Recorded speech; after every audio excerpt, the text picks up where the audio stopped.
Maneng.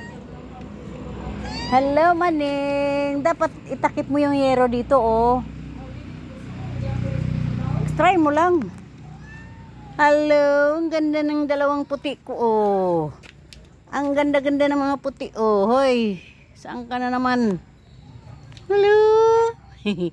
Ginawa na ng bahay ni Jima, oh.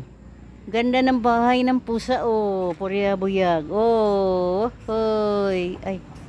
Ay. Wala, ang lalaki naman itong karlang. Nagdinako lang ni Way unod ada. Purya buyag. Ala.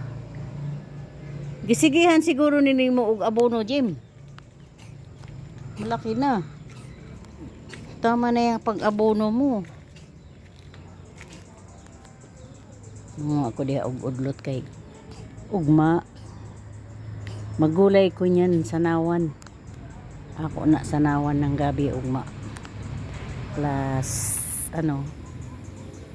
yung takway pana pa.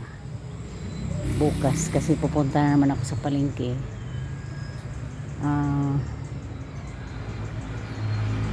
Bibili ako ng gata. May kukunin akong karni na pambulalo. Ayan ang kanyang patula. Oh. Namumulaklak na ang patula ni Jimahot. Patula na naman. Ganda. Oh. Talaga si Jimahot. Oh. Wow. Mamitay-bitay na yan. Patula niya.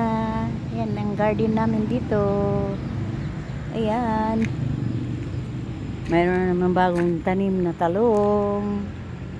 Talong-talong. O maliit pa lang. Namulaklak na. Talagang may. Si Jima kasi mayroon ata itong orasyon eh. Yan o. Marunong mag ano-ano. Yan.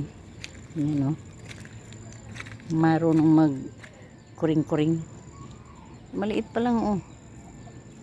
Mayroon ng ano. Mamunga na siya, may bulaklak na eh. Talong.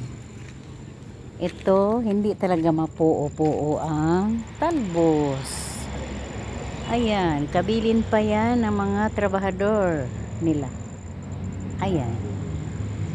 Yan na naman ang aming ginugulay-gulay, talbos. Tapos, ayan ang yan lang ang aking tinalim na malunggay, oh, dalawa. Lalago na naman yan kasi pinutulan eh.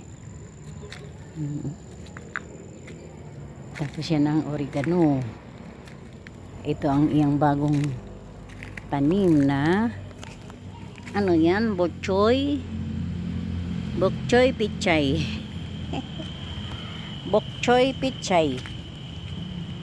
Muning, sunod ka naman ng sunod, Muning.